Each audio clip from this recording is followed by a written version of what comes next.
There are few things in life that can truly bring us together. Few things that can lift us to our feet and bring us to our knees.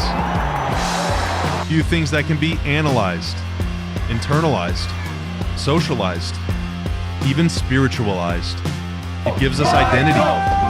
It gives us purpose. It makes us believe. There's nothing better. To the sickos, the diehards,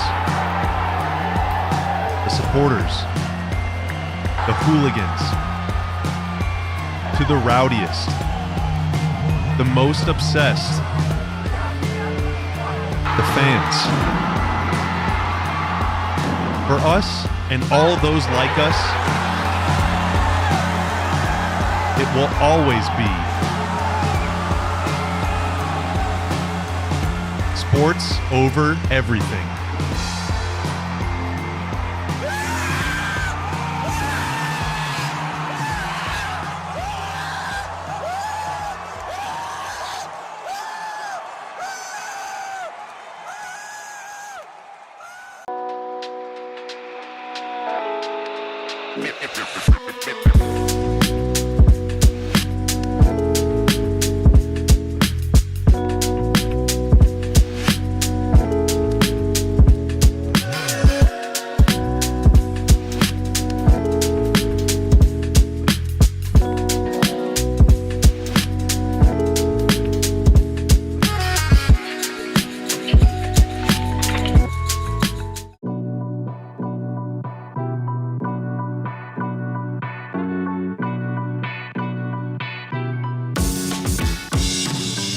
What's going on, Bulls Nation? Welcome in to CHGO Bulls Postgame. Coming to you live from our studios here in West Loop, downtown Chicago. CHGO Bulls Postgame is presented by Michelob Ultra and Bet365. The delicious taste of victory deserves something equally superior to cheer on your team. Michelob Ultra. And download the Bet365 app with code CHGO365 when you sign up. Whatever the moment, it's never ordinary at Bet365. Parlay didn't hit tonight. Oh, that's a shame.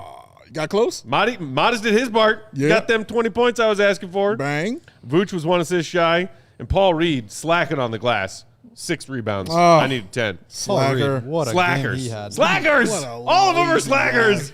I'm Peck Bulls _Peck. That's Big Day. Bow. BAWL Sports. Bow. Will the Go Gottlieb. Will _Gottlieb. And King of the Controls, the one and only Joey C. Joey. So many adjectives for tonight's game. So little time. Could really run the gamut, but we'll do our best. Go. What? Okay, pick one. Number one adjective. If you had to start with one. Well, I do chillin' villain 90s here with garbage. Technically a noun, but also could be used as an adjective to describe that garbage effort by the Bulls in the fourth quarter specifically. Yeah. Thanks for joining us, Bulls Nation. Hit that like button if you're hanging out in that YouTube live chat. Make sure you're subscribed to the CHGO Sports YouTube channel. Throw us a super chat if you're feeling generous and happy tonight. We appreciate those. I see we already got our first from Prison Mike. What's up, buddy? 108-93 is the final. The Bulls fall to the Pistons. Both teams shorthanded tonight, much like they were when these teams faced off against each other back in November. No Cade, no Duren for the Pistons, no Josh, no Coby for the Bulls. And the Bulls were missing a few others on top of that. Still no Jalen Smith, still no Zach Collins, which means we saw some Lachie out there tonight. Lachie! Crikey. Crikey! But look, the Bulls were up 1 heading into the fourth. Yeah. Neither team shot particularly well through the first 3 quarters of this game. It was ugly, but the Bulls were in it. And it was ugly. Then the fourth quarter happened. The Pistons outscored the Bulls. Did they double them up? That's right, 32-16 in the fourth quarter.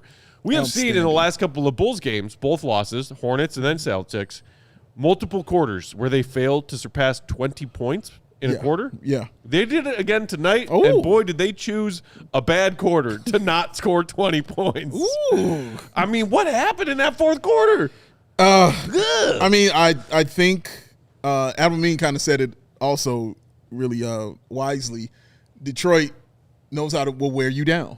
And you get to that fourth quarter, and you are worn down, and then they just attack.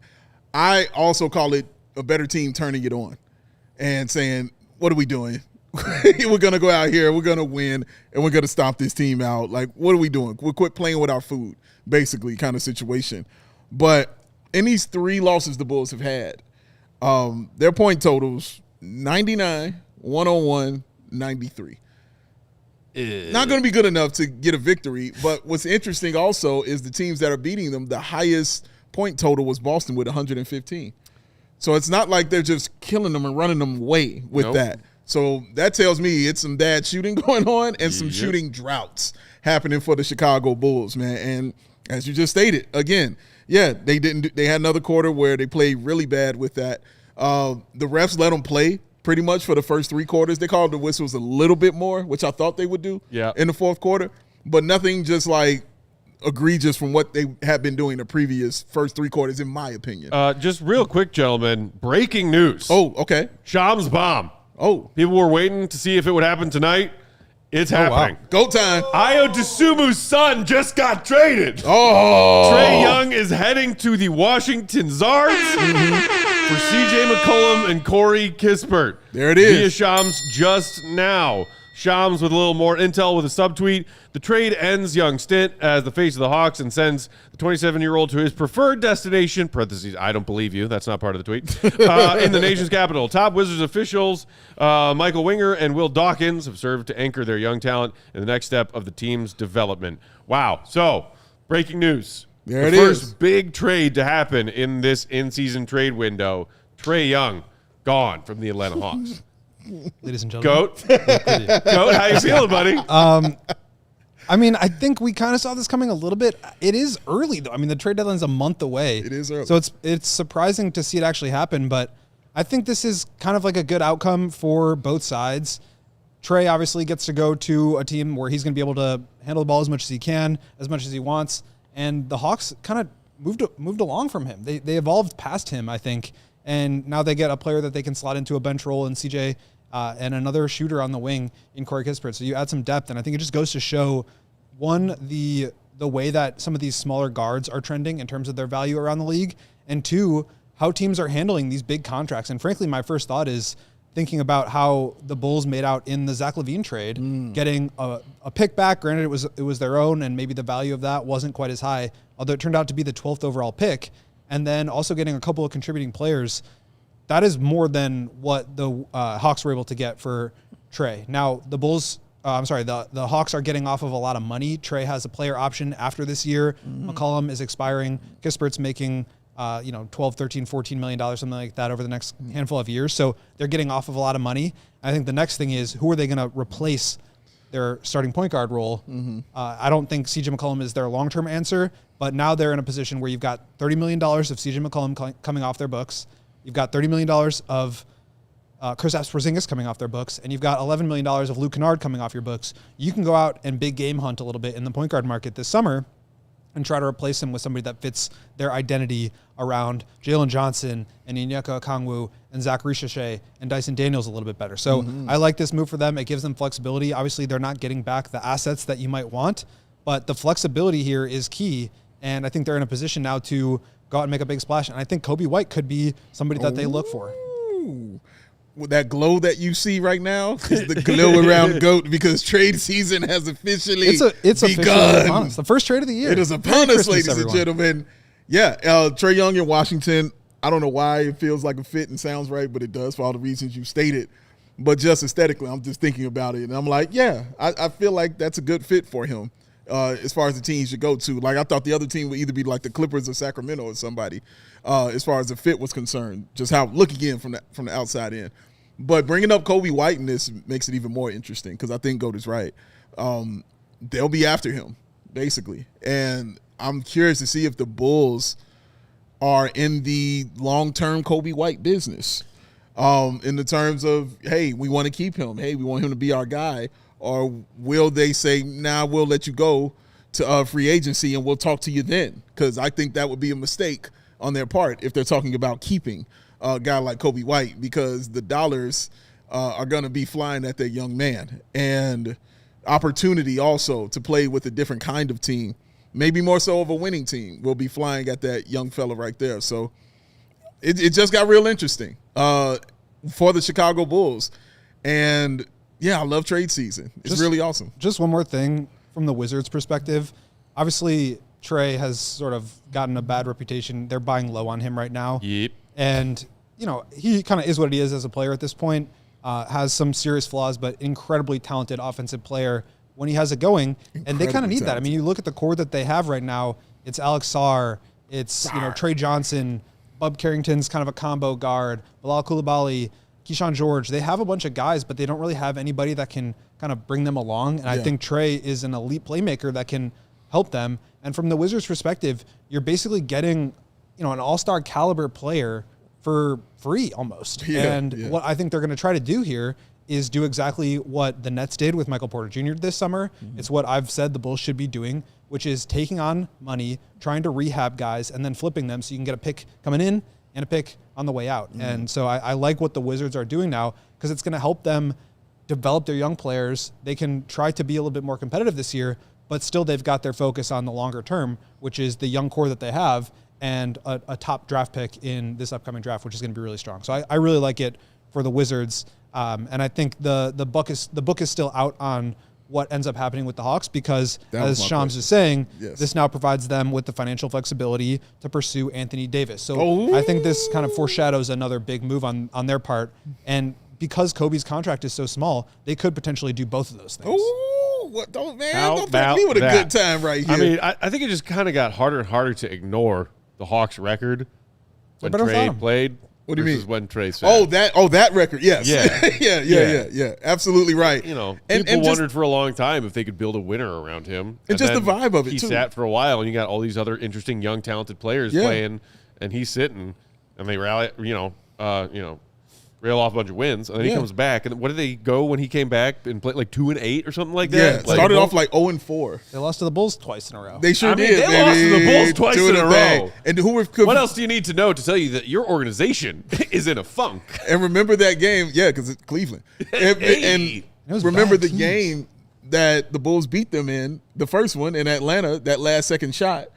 Trae Young, everybody was like, well, what are you doing? When he took that shot, like, what kind of shot was that? It was a bad one. Was it 152 to 150 in that defensive matchup that they played with Atlanta? So, yeah, man, like, I feel like the writing was on the wall, like, with the record, but just the overall vibe of it, man. Yeah. Like, they just seemed like a whole different kind of vibe when he came back as opposed to when he was not there and Jalen Johnson was running the team for them, man. So, I mean, way to realize it. Way to recognize it. Kudos to Atlanta for that.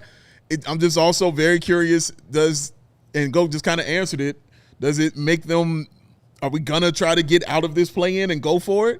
Well, if you're freeing up this and you're making space for a guy like Anthony Davis, the answer is hell yes, we're trying to get up out of this. And just credit to the Hawks front office. They pull off the heist of the year on draft night, getting the Pelicans' unprotected pick. Oh, God, yes. You bring in Nickeil Alexander-Walker, who has outperformed everybody's expectations. Yeah. You get Porzingis for free. That really hasn't worked out great, although he's got the illness stuff, and that's affecting things. But, again, you have these much higher expectations for yourself. You're not hitting them. You make another move to try to set yourself up. And I respect the fact that they are continually trying to make themselves better as opposed to just waiting and seeing and trying to evaluate for a year and then, like, using the play-in as an excuse of like we're making progress when I think we know what the play-in picture has looked like the last several years. Like that isn't progress. And so I respect the fact that they're trying to put together moves on top of other moves that help them get out of that play-in morass. Yeah. Just to quickly pivot back before a quick break, shout out to our guy Prison Mike who threw us a $5 super chat, reminding everyone sometimes 2 games under. Sometimes 4 games under, but always everyone together now. How many games under? 3 games under. Oh, Magic. Also got a super chat from Roland Triesch. Sorry if I butchered that last name. Vooch isn't even pretending on the defensive end. Is it a dangerous locker room presence? Dalen Terry is an NBA player by check only. I mean, there are a lot of NBA players by check only around here. Fact, brother. Hold that thought because I do want to talk about the game Vooch had versus the game that the Pistons front court had. I got Bulls thoughts too. We can get back to that. Goat's got thoughts. He's glowing, plenty baby. more on tonight's Bulls game against the Pistons right after this break. Hit the like button. It's free. Hey, Julia. You want your Wi-Fi to be right, all right? When you're clicking and clacking or you're scrolling and scratching, you want it to be correct. And you can only get that with Xfinity, ladies and gentlemen. That Wi-Fi is outstanding. How do I know? Because I use it at home, and it is outstanding. No lagging, no nothing. Xfinity is the way to go, y'all. And Xfinity has that 5-year price guarantee. You seen the name. I ain't got to explain that to you. The 5-year price guarantee. It's really, really, really, really awesome, y'all. Take it from me. A lot can change in 5 years. But guess what won't? That price from Xfinity, man. Stability is the name of the game. Championships are won. Records are broken. Dreams grow bigger within those 5 years. But that price, ladies and gents, will remain the same. Lock in your price and unlock the possibilities with Xfinity. You can learn more at xfinity.com. Xfinity, imagine that. Select plans only. Restrictions apply. CHGO Bulls also brought to you by Four Seasons Heating, Cooling, Plumbing, Electric. That's 4. Yeah, winter's here. Better make sure that your home generator and all of your heating stuff is up to the challenge. Facts. Maybe you have a plumbing emergency. You can call Four Seasons for that too. Wow. Electrical emergency. Call Four Seasons. Wow. Need a new hot water tank installed? Call Four Seasons. Wow. At Four Seasons, they guarantee same-day installation for all heating, cooling, plumbing, electric, and generator needs with no extra charge for nights, weekends, even holidays. Save up to $4,000 on furnace and comfort systems with Four Seasons. Furnaces starting at $39 a month. Furnace AC combos just $57 a month. Bang. So call today and save $50 from your trusted local experts. Four Seasons Heating, Air Conditioning, Plumbing, and Electric have been serving Chicagoland for over 50 years. So visit FourSeasonsHeatingCooling.com to check out all other special offers and money-saving coupons. That's FourSeasonsHeatingCooling.com.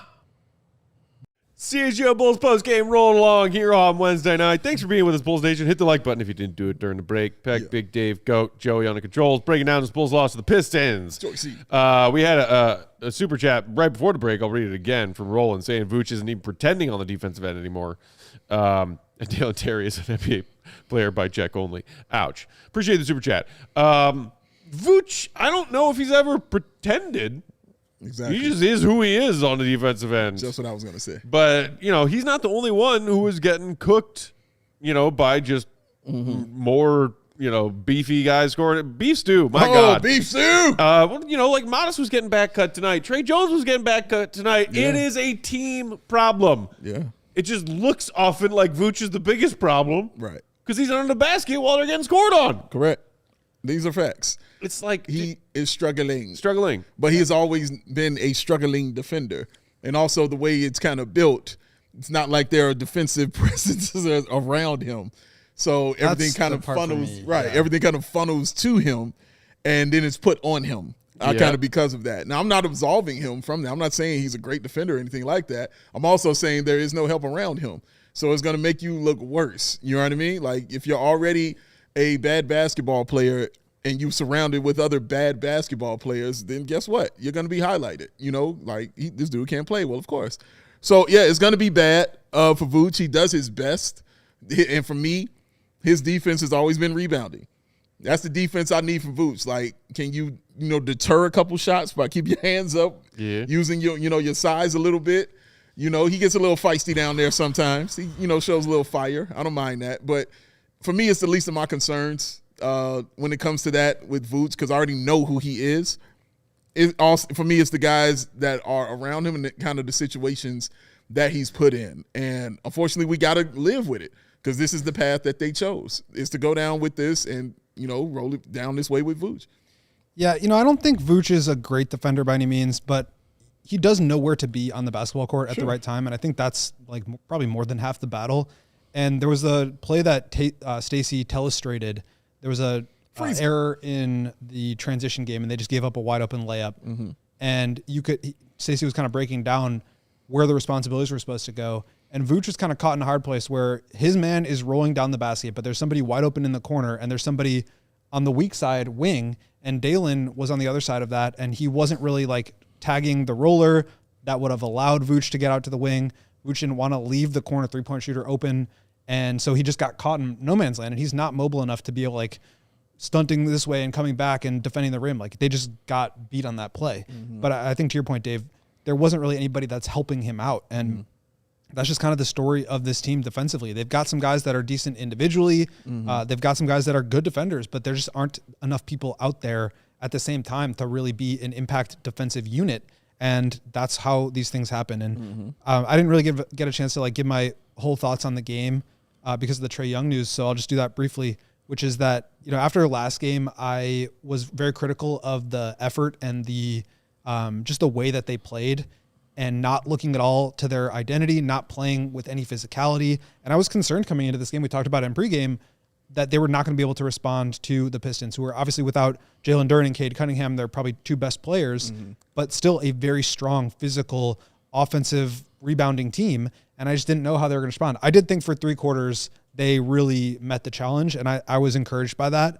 So I don't think it was like a terrible game in the way that I did the Celtics game, which I just felt like they didn't show up for until like the last 5 minutes when they started trying to put together a run, an empty calories run. But this game, I feel like the wheels just kind of fell off and they couldn't keep pace when the Pistons buckled down. So I wasn't as discouraged by this loss. Obviously, it is what it is, but I did feel like they at least tried to like meet Isaiah Stewart, even though he had 30 points and was just completely dominant. Yeah, they just couldn't do it. It's hard for me. Again, when Vooch knows that he's not going to be a great defender, like I said, there are 2 ends of the floor. So on the other end, you got him giving you 20 points and 16 rebounds and 4 assists. I mean, I'm sorry, wrong game, excuse me. But yeah, I'm just saying overall, Vooch is a really solid player for the Chicago Bulls, man. You know you're going to get 15 plus, and you know you're going to get 10 plus rebounds from him, and he's going to toss in some of those assists, man. So he's going to do it on the other end of the floor, but on the defensive end of the floor, you know what you're going to get. And you just hope that it doesn't, completely destroy you. That's why the people around him need to be helpful towards him.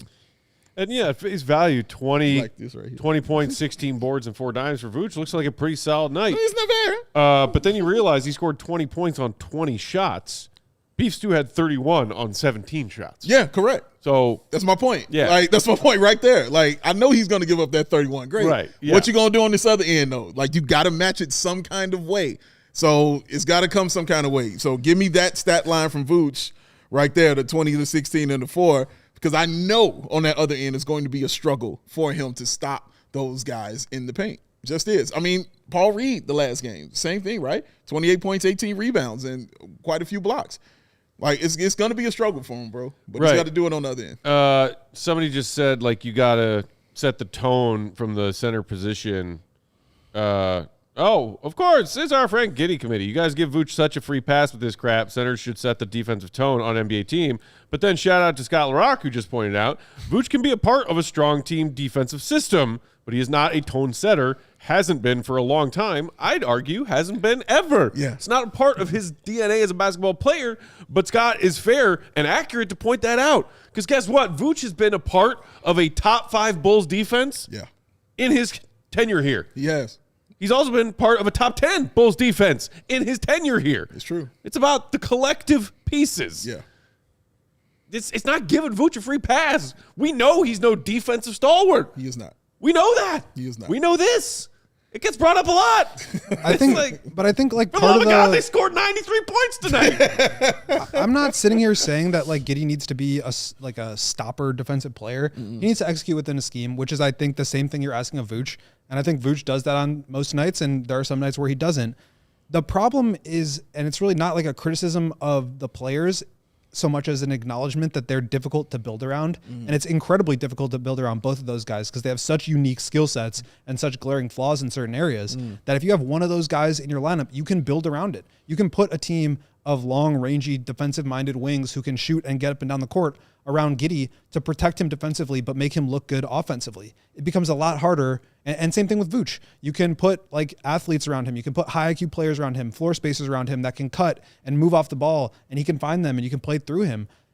The challenge there, though, is with both of those guys. And then it's even magnified when you have a guy like Coby, who's another really talented offensive player, but and maybe could be he could survive as the worst defensive player on your team. But when you're playing all 3 of those guys together, that's where those things get magnified. So I don't give Vooch a pass or Giddey a pass on anything. I think it's a lot to ask, and I feel like I learned this with Zach LaVine when he was a young player coming over to the Bulls of needing him to do more defensively. I think it's a little bit different on the wing because that's a more important defensive position than just being the one weak link that you build around. Sure. But I just think it's a hard thing to ask any of those kinds of players to defend like that. They just need to execute the scheme and just be big and be physical and give effort.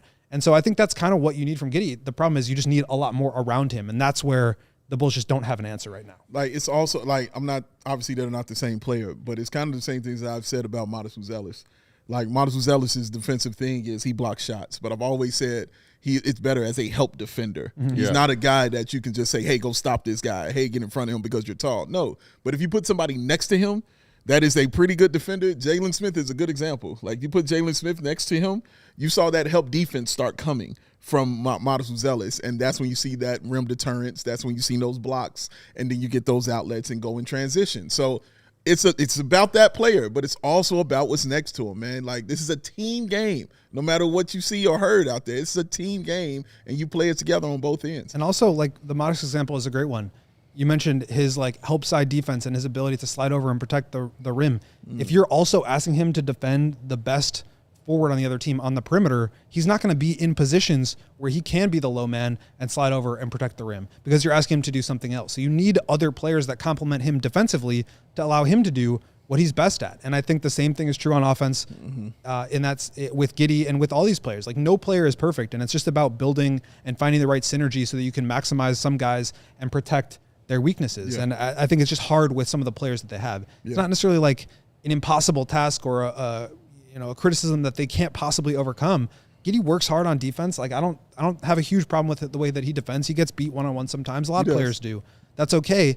If you're giving effort for the most part, you know where to be, and you can pick up some steals here and there, jumping passing lanes, and you defend and you rebound and all that stuff. But you're also giving a ton offensively. And the problem is just, how do you find the right team to build around them? We just haven't seen them really do that at all. It's true. Alexandrade in the chat with a super chat, 499. Appreciate you saying I'd go with Dalen Terry over Pat. What's the verdict on Pat? Well, the verdict on Pat is that he played 15 minutes tonight because the Bulls are shorthanded. Yeah. 6 points, 2 of 5. Yeah. Hit 2 threes. Yeah. 4 rebounds. Yeah. 1 dime. 1 steal. Yeah. Turned it over 3 times. Yeah. Hard 3. Yeah. Dalen got out there for 12 minutes tonight. 0 points on 0 of 2. A steal, a block, a couple of fouls. Yeah. I mean, what are we choosing between? I'll tell you what, though. You know what we're choosing between? What's One that? of those guys isn't making $18 million this year. Yeah. Ah! I mean, you knew them 6 points were coming when he clapped those hands, baby. Oh, after he hit that first three. Man, when he clapped that hand. You saw feisty Knew it was Pat. on, You saw baby. feisty Pat. All those rebounds are yeah, it's hard to pick. You know what I mean? It's a very hard decision to make, man. It's not great. It's a tough decision for Billy Donovan, man. Like, honestly, like I get hard on Billy Donovan, or I'm hard on Billy Donovan for sure. But that's just a tough decision. Like, night after night, to be sitting there trying to between Pat and choose Dalen. between Pat and what Dalen's doing on the floor, bro. Like, it's tough. I understand why he goes with 4-guard lineup sometimes. Like, I get it. I understand why he's doing those things sometimes, man. But, man, dude, like, it's a tough position to be in when the guy that you just know who is built like to be that guy isn't, being that guy out there on the floor.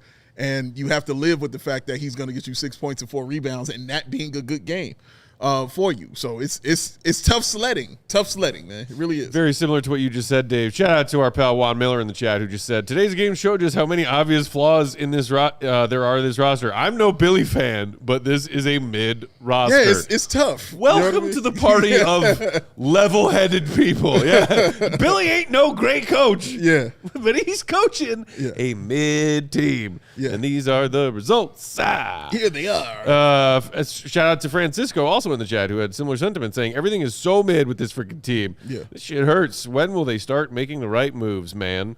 And that's just to circle back to the conversation about the Hawks. Like, it's another example of they moved on. Yeah. They realized that it wasn't working and they moved on. And you have guys that you still, year 3, year 4, you still don't really know what you have in them. And then you feel like you got to pay them because you don't want to lose them. And then it turns into a bad contract. Or you have these first-round picks that just gradually lose value because they never play or they never work out. And then they're just like a wasted pick. Yeah. And sometimes it's like okay to move on or package these things to get into another it is. deal. And I just feel like everything the Bulls are doing is perfectly titrated to a place where if you remove any piece, then the whole house of cards falls apart.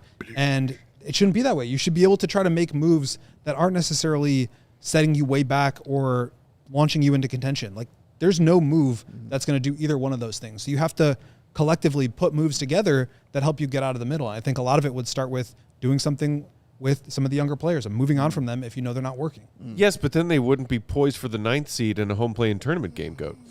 We got to knock out another ad break right here. But shout out to Alexandre, who threw us another $4.99 super chat saying, here's another $5 just for the energy you bring for this sorry team. Appreciate you. That. Thank you so much. We'll knock out a couple ads. Hit the like button while we're doing that. It's free. Then we'll come back. We'll talk about our game day difference makers. Yeah. CHGO Bulls is brought to you by Potawatomi Casino Hotel Milwaukee. Let's talk about your next weekend escape. Let's talk about it. Or maybe just your next big night out. Because Potawatomi Casino Hotel Milwaukee has everything you need in one spot. We're talking thousands of the latest slots and table games. Love that. Shout out Joey Craps. Ready to refuel? You've got a ton of amazing restaurants and bars to choose from. Whether you're feeling fancy or just want a quick bite, they have you covered.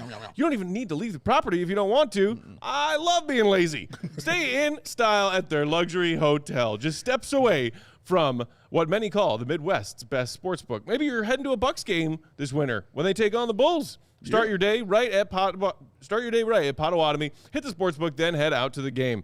Maybe you're going to head up north across the border to Gloat a little bit later on. That's a jam. You know where to stay. You know what I'm talking about. It's all right there. Super convenient. Milwaukee's got a full winter lineup of concerts, festivals, sports, and more. Potawatomi is the perfect home base for all of it. Potawatomi Casino Hotel Milwaukee. Your win is waiting, so go check it out. People who have dreams are awesome. People who put them into action are even better. There's a company that helps you put those dreams into action if one of your dreams is owning your own business, and that is Shopify. Shopify is the e-commerce platform behind millions and millions of businesses around the world and 10% of all e-commerce in the United States of America. That's here. Shopify even powers the CHGO merch store. So when you're rocking a little of this and you're rocking a little of that, just know Shopify has got part of that too. And they've got you covered with website creation, product description, email, social media marketing, all that awesomeness, man. So turn in your big business savings idea. Cha-ching is what you're going to say that money. With Shopify on your side, sign up for their $1 per month trial and start selling today at shopify.com/allcity, shopify.com/allcity. Oh, man. CHGO Bulls post-game rolling along on Wednesday night as the Bulls fall to Pistons. Thanks for joining us, Bulls Nation. Hit the like button if you didn't do it during the ad break. Let's now talk about who our Game Day Difference Maker is. Game Day Difference Maker brought to you by Game Day Men's Health. Better father, better husband, better man. Go to Game Day Men's Health. Visit GameDayCHGO.com to find locations closest to you. During the ad break, Dave, you're scouring the box score, as was I. You pointed out something I already knew. Not a single Bull tonight registered a plus in the plus-minus column. Crazy. So hard to pick a difference maker that way. Yeah. The Bulls' leading scorer was Io off the bench with 24. Shout out. He was the team worst minus 20. He was. Trae Jones, another double-digit assist game for him. You 12. think, okay, all right. He had 6 points on 1 of 7 shooting. More tough. What? Where am I looking with this Game Day Difference Maker? Because it's freaking beef stew. Jenkins. Well, just allow me to point you to one Matas Buzelis. There you go. Let me direct your attention that way, because that young man walked away with 20 points, 7 of 15 shooting, 4 of 7 from the three-point line, 3 attempts at the line. We're going to get that up a little more. Get that up. But as you know, Matt, you know what I'm here for. I'm here for block zealous, ladies and gentlemen.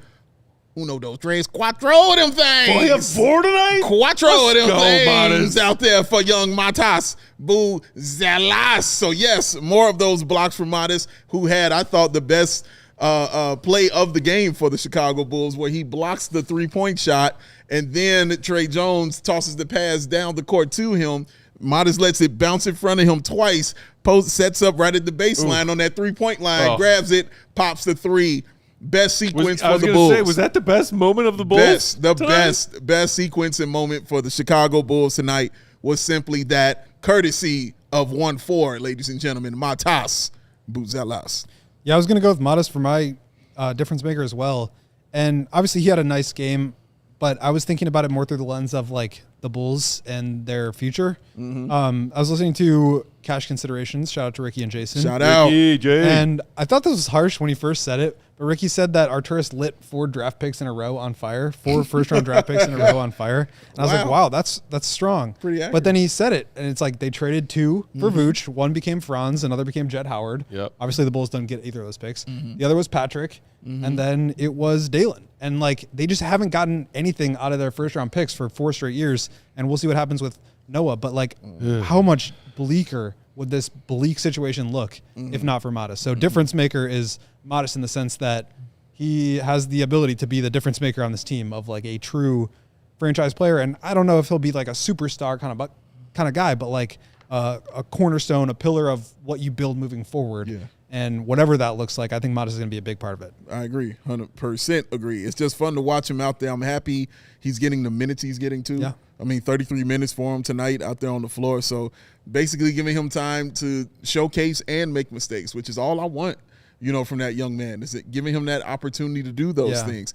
And a couple of those highlight reel plays we saw again tonight. A couple of alley-oop dunks he had. They started the third quarter with an alley-oop dunk to Modest Buzelis. So, yeah, man, like he's just exciting to watch, and he's what you kind of tune in for as a Bulls fan when you're looking for those highlight athletic plays and a guy who looks like he's on his way that way. And I think also just the fact that he has to sort of play through a lot of these mistakes and he's being force-fed a little bit more. I like that. Like I think we've wanted to see that for a while, but without Coby and without Josh, they need someone to take on some scoring burden. And he was letting him fly from 3, but he was getting downhill. He got to the free throw line a couple of times. And I just think it's good for his growth to be forced to have to do a little bit more offensively. That's not just play finish, but play create. And I think you're starting to see that a little bit more over these last handful of games. Joey? I just want to test drive a new audio drop for whenever Modest Buzelis has a good game. We want to see him grow. We want to see him achieve. I like it. These are facts. I like it. These are facts. It is true. That's what we want. That's what we want. Growth and Growth achievement. and achievement. Got a little bit of both tonight. Yes. Getting his degree and growth and achievement. And look, I'm abstaining from Game Day Difference Maker because if I did, it'd be a Piston. But I will just give a little bit of kudos to Modest for the 20 points because I talked to pregame about how he was theoretically going to be playing through whatever illness was ailing him. He was on the injury report, questionable play tonight. He fought through whatever that was. And I said in pregame, the Bulls need 20 points from you tonight, Modest. We got no Coby. We got no Josh. We need guys to score. Yeah. And he gave me the 20 points I asked for. He did. So kudos to him for that. Shout out. But he did not do enough work on the boards. 3? Yeah. That's not enough. No. And, Dave, I know you briefly mentioned it, but I'll harp on it again. Only 3 free throw attempts. Yeah. We were talking about him battling with this physical, very strong Pistons front court and what that would look like tonight. Sometimes he did his best to power through it, and sometimes I felt like he could have been better in that regard. I don't disagree. 3 free throw attempts, I'm sorry, like that's not good enough for me, from what I want Modest Buzelis to be as an offensive weapon for this team now. Yeah. Like right freaking now because they need it, and moving forward even more exponentially. No, I agree. Go ahead. No, I just think like the whole team struggled on that end too. They only had 9 The Bulls free throw shot attempts. 9 free throws as a team tonight. But I think you're totally right. And I what I liked about it was that I did see him attack. He didn't get necessarily some calls, but like even Asar was like trying to talk trash to him and try to throw him off, and he was still coming back, and I like that. He was fighting on him. But I agree with you, Matt. When I was saying, I was like 3 is not the magic number here for Modest Buzelis when it comes to free throw attempts. That he needs to be at minimum 6. Like that's where I kind of wanted to start, where I can look at it and say, oh, he got to the line 6 times. That's the minimum is where I'm at right there. It needs to be higher and more than that. But also that comes with respects from the officiating as well. Yeah. So the more that you're attacking, the more that they know this is how you're going to play, that's how you will get the fouls start to be drawn on you. Like you saw it from Giannis is the best example of that. He showed them exactly how he's going to play. Fouls are coming. Embiid shows you how he's going to play. Fouls coming. Harden shows you how he's going to play. Fouls coming. Not asking him to be a free throw merchant out there, but he's got to let them know exactly how he's going to be playing. Be great if he could be. Oblivion in the chat saying, to be fair, the refs were letting them play tonight. And they were, I think, at times. There was a lot of contact and no whistles. Pistons were whistled for 14 fouls, the Bulls for 15. And I meant to make a note of this in pregame. I can't remember if I did or not, but the 9 free throw attempts for the Bulls is crazy when you are aware of the fact that the Pistons are dead last in the NBA in opponent free throw to field goal attempt ratio. 2.272 is their free throw to field goals taken by the Pistons opponents. That's the worst such ratio in the NBA. So the Pistons will foul you and send you to the free throw line if you make them do so. The Bulls did not make them do so. They did not. Or did not get the calls. Yeah, agreed. So, agreed. Look, you're gotta get there, man. You're playing on the road. You're not going to get a friendly whistle usually when that's the case. But especially on a night when you didn't shoot particularly well, you think, hey, can we get to the free throw line? But again, even harder to do when you don't have Coby and you don't have Josh Giddey. Yeah. You're two guys who most often are looking to get to the free throw line. That's so wild just to see that the Pistons were 6 of 8 for the free throw line, and the Bulls were 6 of 9. Nice. From the free throw line. So it's not like the fouls were getting called. I understand that. They weren't getting called a lot out there by the ref. They were letting a lot of things go out there on the floor. But attacking, man, it has to be consistent. Like, go, put your body on them, throw that at them. Like, got to be consistent out there to make the refs do that. You have to make them do that sometimes. And I think guys like Giannis, I point to him all the time, he makes them call a foul. He's like, you're either going to blow the whistle or this dude is going to go flying into the stanchion. Like, one or the other. Like, what are you going to do? Like, I'm going to put that on you because I'm not responsible for what's about to happen right now. So, yeah, he'll get to that, so I'm not too harsh on it. But I do agree with Matt. He's 100% correct. 3 free throw attempts is just not going to be good enough for the level that he's trying to get to. But I think Giddey committee brings up a good point that he's way underweight. And I think without a doubt he is. He needs to add more weight, but that's just a thing that's going to take some time. Yeah. But you think about the guys that are the high volume. It's either the Shea, DeMar, kind of really crafty mid-range scorer who, are just incredibly high level, 30-point a night, 25 a night type of scorers. And maybe Modest gets there through some of that. But then you also think about Giannis or Denny Avdia's having an incredible foul drawing season. Yeah. And they're just so physical. They're relentless downhill. And they're able to withstand and absorb that contact and play through it. And that's where just Modest isn't ready to do that yet. So he's gotten better at driving, and he needs to continue to do that regardless. But I do think adding some strength and some functional weight will really help him there. Does, Matt, the fact that neither team really shot 10 free throws tonight change any of your opinion on that? About what? About Modest and his free throw attempts. I mean, like, okay, if you're telling me the Bulls as a team only shot 9, does it ease up my critique of Modest only having 3? I suppose maybe a little bit. Okay. But at the same time, it's like, dude, I'm trying to look at Modest as a fit for what this team has and how he can best serve this team and serve himself becoming better. But I would be lying if I didn't say I also oftentimes look at Modest in a vacuum. Okay. Because there aren't many parts of this team as assembled currently that I believe in. He is one. So I don't care how many free throws Modest's teammates took tonight. It'd be better if there were more. Sure. But I want Modest taking at least 6 every night. Yeah. At least 6 every night. That's what I'm asking of the young man, and I want him to be that involved in the offense. Agreed. And in this recent stretch of games where you don't have Josh Giddey, and other than, he came back and played off the bench Monday, sat again tonight, Coby White, we have seen that usage elevate for Modest in his handful of games. Shout out to our pal Ricky. I read his stat on yesterday's show. It's like his usage was up from like 19-point-something% to 27% in this recent stretch of games. In doing so, you can get to the free throw line more. If you got the ball in your hands more, if you're involved in more of your team's half-court sets, if your teammates are looking for you when you're making cuts off ball more frequently, all of which are geared towards getting to the basket, that should mean more free throws.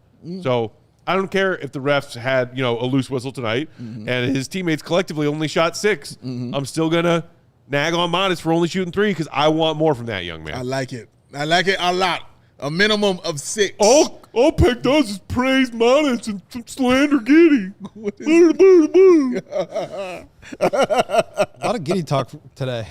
Always going to be guy some who didn't play. Giddey talking. Did he play tonight? He did not. Okay. I heard something about the Joey C. Bulls record when he doesn't From way play downtown. from a certain somebody in that chat. Did you know the Bulls are 2-5 without Josh Giddey, guys?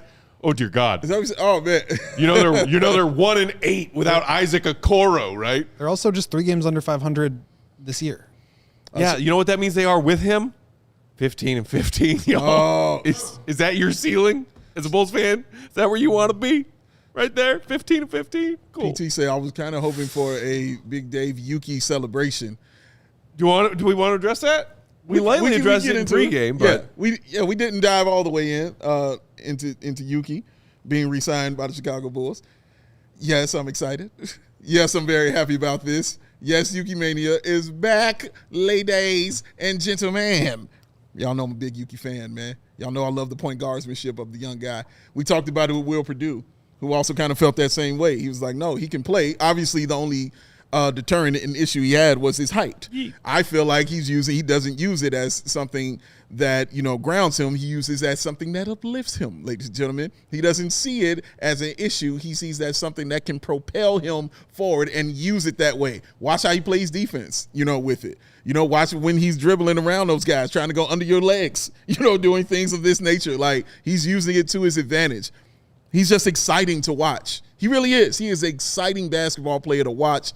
Shoots well from 3. The point guardsmanship, which I love, is off the chain, ladies and gentlemen. I truly, truly enjoy watching Yuki play basketball. I'm happy it will be in a Bulls uniform again, and I can't wait for him to get back on the floor because this excitement will go from here to up here, ladies and gentlemen. Yuki Mania is coming soon, and I'm very happy about it. Yes, happy to see Yuki, man. Yeah, it's good to have him back. And, Billy talked about it today, that the reason that they originally cut him was because of blood clots in his right leg. And so obviously that's like an incredibly scary thing to have to deal with, much bigger than basketball.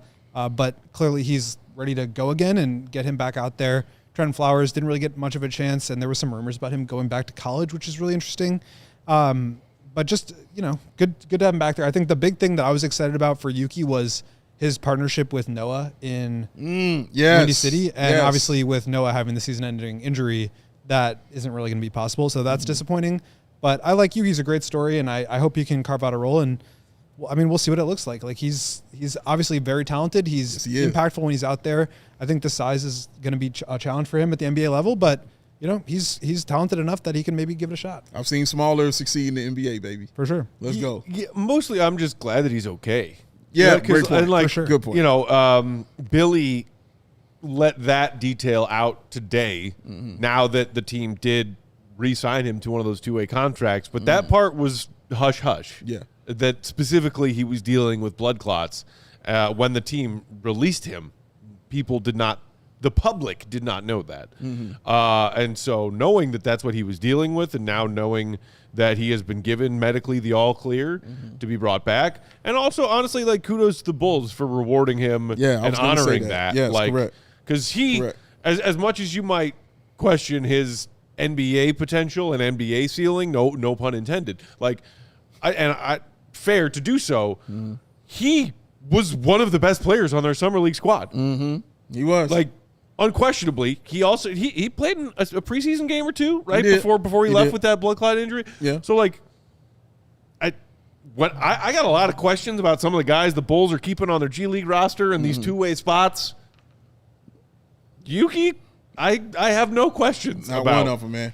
Like, dude's awesome. And, you were able to chat with him a little bit when we were out in Summer League covering Summer League Bulls. And by all accounts from, not just you and your fellow beat members, but Yuki's teammates, the guy's, like, beloved. Very, very well liked. For sure.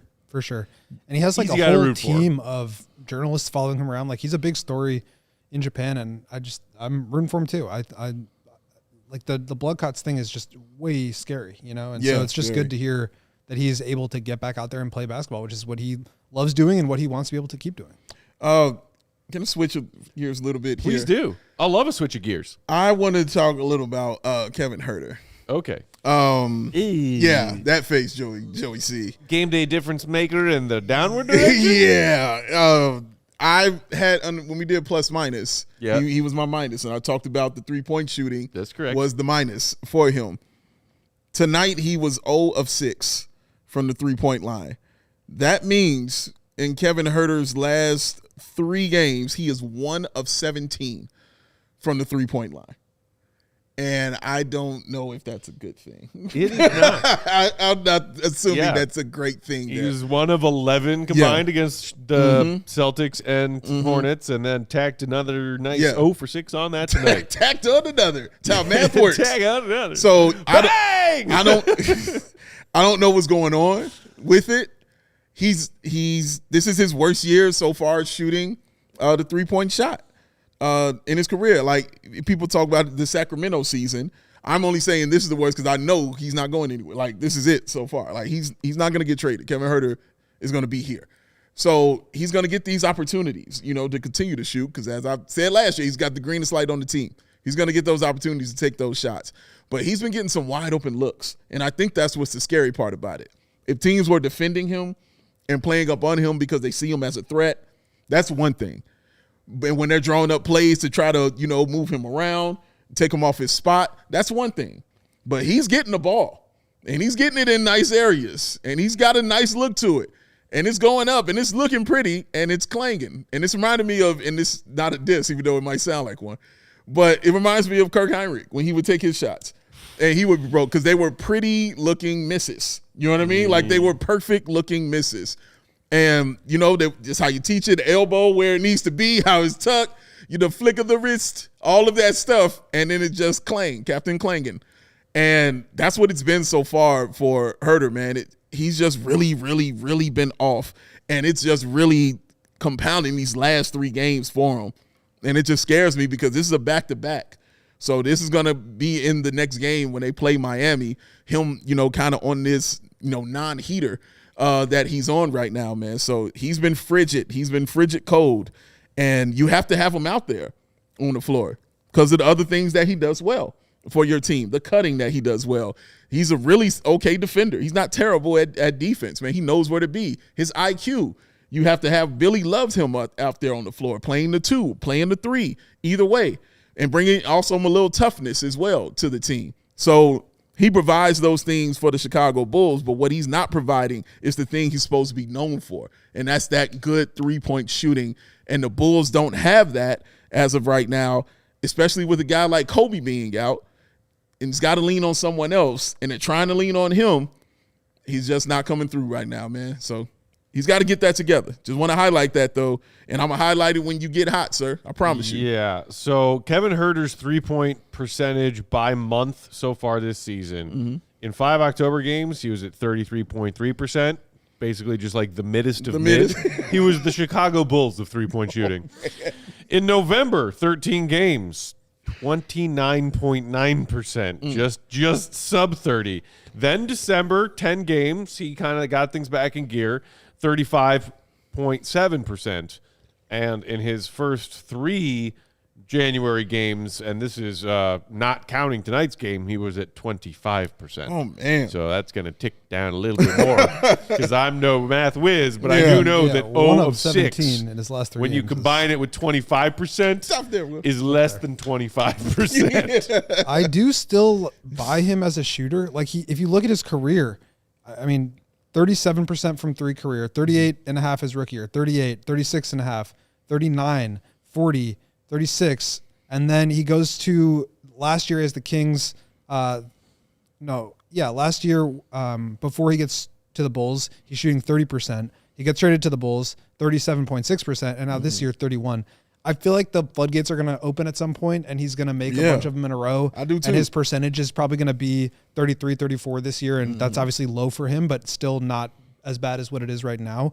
But yeah, I mean, it's getting tough to defend. I think they still need him out there because he's defended that way. He comes off of screens, and I value that as a floor spacing element. But it's, I mean, the whole team is just struggling. They're 13 of 34 today, 38%. It's not bad, but just they're not getting up enough volume. Yeah. And it's I think part of it too is just the fact that without Giddey and without Coby, they're having a much tougher time getting into the paint and generating paint touches and spray outs. And that's making the degree of difficulty on a lot of these shots much harder.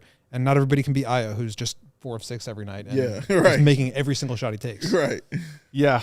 Or, as Giddey Committee's asking, if Giddey is the best spot-up shooter on this team, how dare you disrespect Big Dave's guy, Mr. Stay Ready, Javon Carter? You know what I mean? But it's cool. No. He don't got to be the spot-up shooter, sir. You just give him the ball. He'll create the spot.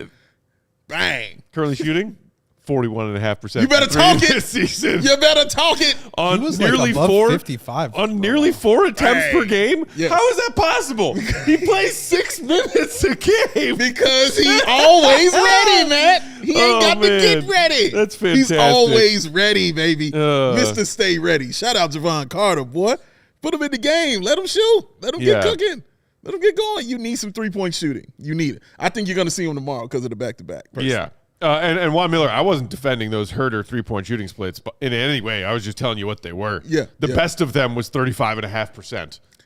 For a guy who's known as being like a 3-point threat, That's his and that's thing. why he's out there. Yeah. That's not good enough. I mean, he shot 37 in that second half for the Bulls. Yeah. Like it was a big deal. Like I remember those stats of he and Giddey like being like top 5 as a combo. You know what I'm saying, in the league for what they were doing in the second half of the season, man. So no, he was a huge part of what the Bulls are doing, which is why Billy leans on him so much, among other things like the IQ and the things he does defensively and all the things he can play in the positions. But the shot, it's got to be there.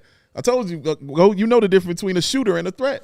There's a difference. You know what I mean? Like right now, Giddey's a shooter, but Huerter's a threat.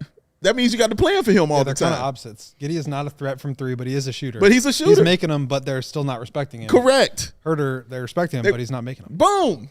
That's what I'm saying. Like, that's the difference, guys. Soon, Giddey hopefully will become a threat, and they'll have to defend that. But right now, it's Huerter, and teams are keying in on him. But I'm just saying in this game, he had open opportunity, you know what I mean, to take those shots because they were kind of keying more on Modest than anything. And Modest was getting that ball over to him, man. And, I mean, it was Clang City out there. Clang Charlie Bell. Hey, before we get out of here, we can book it. I mentioned that he got some tick at the top of the show. Johnny OV7 in the chat saying, can we bring up how the Aussie played? Not that one. Which other one? I kind of love Craigie that. Jr.? I kind of love that kid. Chip on his shoulder, hustle player. Guys. Not great, but at least he has a pulse, cough, parentheses, P. Will. The bar is low. So, I will not debate you on the fact that he appeared to have a pulse tonight. Yes. I mean, he played 16 minutes. And By a evidence. mustache. Respect, right? Respect. By stash. evidence of having 5 fouls. If he played 16 minutes without a pulse, that would be impressive. That would be like, okay, Dr. Frankenstein, what kind of magic are you pulling here? Weekend It's at Bernie's NBA edition. No, that's Pat. It's That alive. is Weekend at Bernie's What music do you NBA play that edition. makes Pat Williams move on the court? No, look, this is not me trying to just be snarky and like hating on the other Australian player on this team because I feel like a lot of Aussie members of Bulls Nation think that that's all I do. I'm ready for this. He stinks. He stinks. Like, dude, he had 5 fouls in 10 minutes at one point. Like, the dude stinks. 2 points. Missed both of his free throws. Hey, way to grab those 5 rebounds. How does a backup center have 2 turnovers? How's that work? How do you do that? Somebody I saw in the chat earlier complaining about how the Bulls didn't run any plays for him tonight. Oh, okay.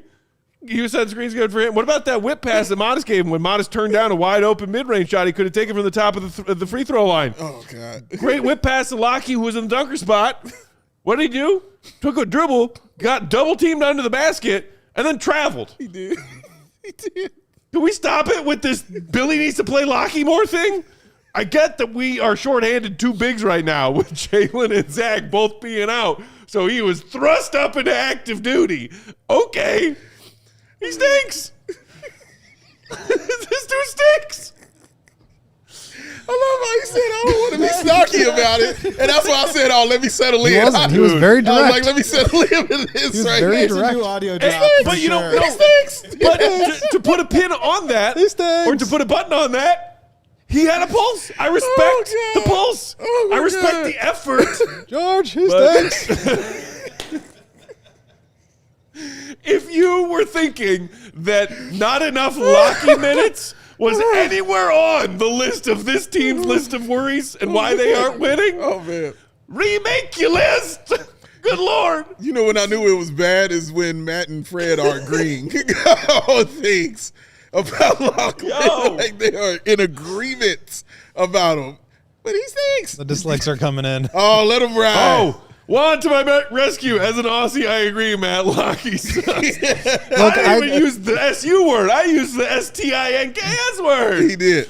Come on now. He stinks. I think he's just like way too raw. I Yeah. mean, you can't expect Yes. him to be good Agreed. right now.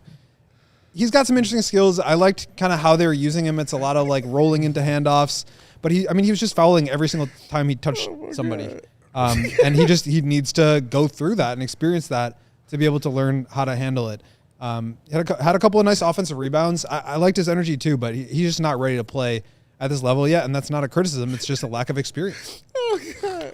He stinks. He stinks. I love it. But no, like somebody just said that he's got some Shuey Perth bar goon in him. Okay, I like that. I want to go check out a Shuey Perth bar and find the goons in there because that sounds fun. Yeah.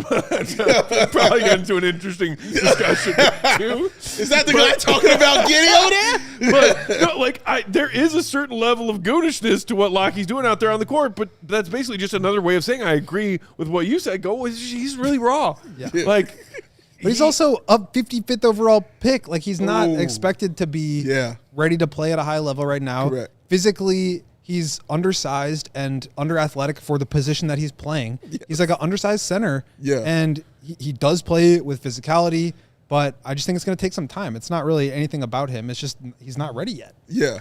yeah. Yeah, I think that's what we all know. But I think Matt is speaking to the people who keep calling for it. Yes. You know what I mean? And wanting to see it. Like I think that's what I'm saying is there's a reason why you're not seeing it. Yes, correct. But I like the way he says it. He better. stinks. He stinks. He stinks. That's one of the examples as we, just as a quick reminder, head to a little bit of OT here on CHGO Bulls post game. If you're hanging out on one of our various streaming partner platforms like Samsung TV or Xfinity or all of them, Joey's appreciate clipping them, that. appreciate you. If you want the bonus coverage, just head to allchgo.com. Yeah, I messed that up. I'm sorry. I was laughing. That's I was okay. laughing for the overtime. That is fine. Don't worry, he's clipping that. Don't That's you worry. like the we can disagree with some of the things Billy Donovan does, and we have. Yeah. Loudly. And we'll continue to. There are instances where when you are wondering as a Bulls fan, why isn't Billy playing fill in the blank player? Yeah. And then you see that player play. Yes. It's just like, absorb the answer of what the universe is telling you. Yeah. He's showing you what it is, for sure, man. But that's why I said I have sympathy for Billy and what he's going through right now. Like, it's tough. He looks down the bench. He's like, oh, man. Who do I go with? Like, that's a hard look down the bench, bro. Like, for real. That's like, oh. Like a double take. Like, yeah. Like, And you want to know something? Like, exactly.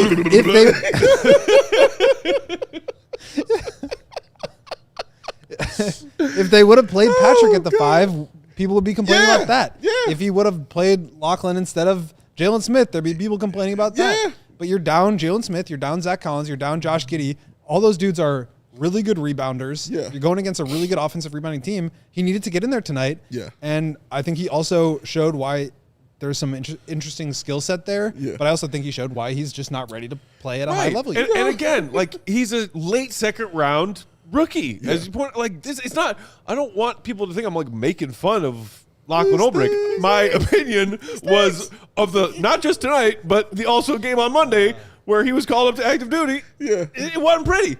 And if you disagree with that, I think you need to get your eyes checked. Hey, But it's not about him, and it's not about making fun. He is all a part of AK's vision. Yeah. Ooh. AK's the one who needs to get his eyes checked, y'all. Ooh. Or if you are aligned with AK and thinking that this roster of, quote, 9 to 10 very good players is actually that, we are nearing the midway point of the season, and guess what? 3 games under. Still.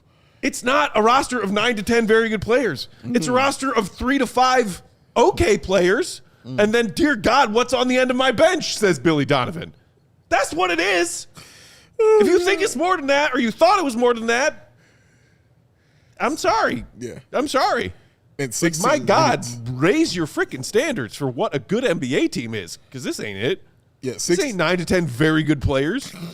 16 minutes for Lachie. I know it was really tongue-in-cheek what Giddey said, but I just laughed. He said he had the second best plus-minus on the team. Hey! I know that's tongue-in-cheek. Whoa, Joey C., I saw you snap. Well, who's won? Because Javon Carter played 2 minutes? Like, what are we doing? Yeah, that's what I was like, it's tongue-in-cheek. That's what I said. I was like, that is clearly tongue-in-cheek. It's right not there. tongue-in-cheek. I'm telling you it's tongue-in-cheek. There's no way I'm going to accept that as being anything other than that. Yeah. But, yeah, man, he was a minus 5 tonight with 5 fouls.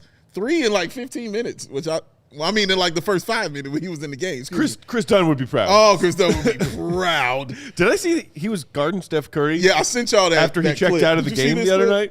night. No, I don't think I did. I'll send it to you, man. But he was guarding Steph Curry while Steph Curry was out of bounds. Hey, And so when the ball came into the guy, Wait, somebody sent me this clip. I can't. yeah, remember somebody who it passed it in to who he was supposed to be defending, and they drained the 3 because nobody was over there to guard him. Because you can never be too I careful say he's with locked Steph. in. I say he was locked in. Dave, Steph will shoot from anywhere. I'm just saying. I think Chris Dunn was locked in. Chris Dunn said, "Oh no, you don't." Yes, Steph Curry." I'm guarding you off the bus, brother. I'm guarding you off the bus. I'm locked in on you, man. Yeah. Focus. And look, Lachie put together some nice games for Winnie City Bulls, and Yeah, he had a might 30-point continue joint, to didn't do he? so. That's great. Again, it's not his fault that he got thrown out there tonight. Yeah. And had to deal with that. That's Yeah. not his fault. That's AK's fault. He's got development to do. You know what I mean? So he'll go back to G League. He'll continue to get better, hopefully. Mid-first round pick could barely get on the floor before he had a season-ending injury. Oh, that's real. Yeah, that's real. That's real stuff, man. is. Aaron Gray's still fighting for minutes. Oh, the Panther. Shout out Cameron Bairstow, wherever he Great is. Panther. Bulls Eric Aussie Murphy's legends. giving the Bulls a real.